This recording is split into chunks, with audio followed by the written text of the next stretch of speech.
Back to the morning show. We're almost wrapping up our first hour. Can you believe it? It's been a great hour so far. But stick around. We're still with you all the way till 8:30. If overtotoga, you've made a right choice. But right now, according to research, every hour in South Africa, 5 people have heart attacks, 10 people have strokes, and 215 people die every day from heart diseases or strokes. Today is World Heart Health Day, and we're so happy to be discussing some simple ways to keep your heart, my heart as well, healthy with dietitian Aziwa Boy, brought to you by Fries. Good morning, Aziwa. How are you doing? Good morning. I'm doing very well. How are you? Fantastic. Thank you so much for joining us and bringing some amazing products. I must tell you, my first time having fries, and this is when I was introduced to it. I was doing the Daniel's fast. Now, if you're familiar with it, it's fruits, veggies, basically, that's it. And yes. Some people try to cheat it and bring other ways. And that's when I tried the Fries products, because I was just like, no, man, this fruit veggies thing is not going to work for me.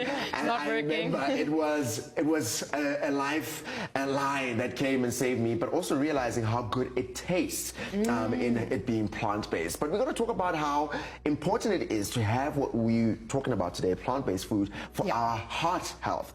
Why is it important for us, actually? Let's maybe start there, to be looking after our hearts. So it's really important to look after your heart health because you want to reduce your risk of getting heart diseases. So a lot of the time, you know, especially with a lot of our animal-based proteins, they have a lot of saturated fats, and that's the fat that you kind of see that's hard at room temperature, the skin on the chicken, and the fats that leach out of the meat when you're cooking it, and that kind of fat actually is what increases your risk of not only heart diseases but various chronic conditions. So it's really important to try and actually lower the amount of saturated fat in your diet to actually protect your heart health, and that's where plant-based alternatives become really, really useful as well. It's actually really interesting that you say that, because in my head immediately I'm thinking about the diet that I should be having. What are some of the changes that I can make? Because now I'm worried that you're going to tell me I shouldn't eat pork because of that layer of fat, and you're going to tell me I must have skinless chicken. I'm already nervous. What are some of the small changes that I can make in my diet that can already just take me one step closer to having good, healthy heart? Looking at what you can kind of reduce, so as much as, yes, you enjoy the chicken and the pork, try and reduce the amount of specifically your red meat and your processed meat in your diet. So if you can try have it no more than 2 to 3 times in the week. And then also try and see... Not more 2 to 3 times in a week, red meat? Yes. Wow. But yeah, just seeing what you can add as well. Okay. So as much as, you know, you must be eating a lot less red meat, you can add a lot more nutrients into your diet. So trying to make sure you're having at least 5 servings of fruits and veg in a day. Yeah. So that would be having at least half a plate of your starchy, non-starchy, leafy green kind of vegetables during your lunch and your dinner time. Then you know, okay, I'm at least adding a lot more nutrients, vitamins and minerals, and fiber, which is so important also for lowering the bad cholesterol in your diet. Tell me about fiber, because you always hear about fiber, and it's good, it regulates you and cleans up. What exactly does fiber do, and why is it so important for us? So there's so many health benefits of fiber, actually. So fiber is really important to actually get rid of the bad cholesterol in your diet. It helps to control your blood pressure. So it's really, really important to incorporate a lot of fiber in your diet. Which, of course, if you're lowering your cholesterol, you're lowering your blood pressure.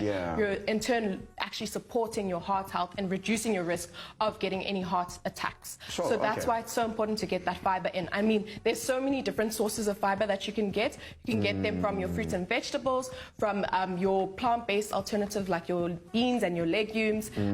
Fries has a lot of different products, and they also have a great source of fiber in them as well. So just making sure that you're trying to add in fiber through your diet on a daily basis is really important. Also for your gut health. And when you support your gut health, you support your immune system, you support your regularity in terms of going to the bathroom, and constipation is something a lot of people also struggle with. But overall, in terms of your heart health, it's really important to make sure that you're getting in at least 25 to 35 grams of fiber in a day. Sure. Now, when I'm thinking about, you know, you probably experience a lot of people talking about their different experiences.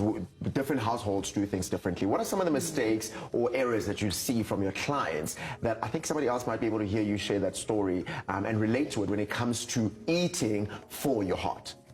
The first error, I would say, is thinking that you have to change your cultural preferences within your diets to be healthy. And the main thing is really just looking at your plate and trying to look at the portion sizes. Because what I found, especially with a South African kind of diet, is that our portions are quite big in terms of the starch. It's a lot of starch, it's a lot of meat, and then the veg is there in the corner of the plate.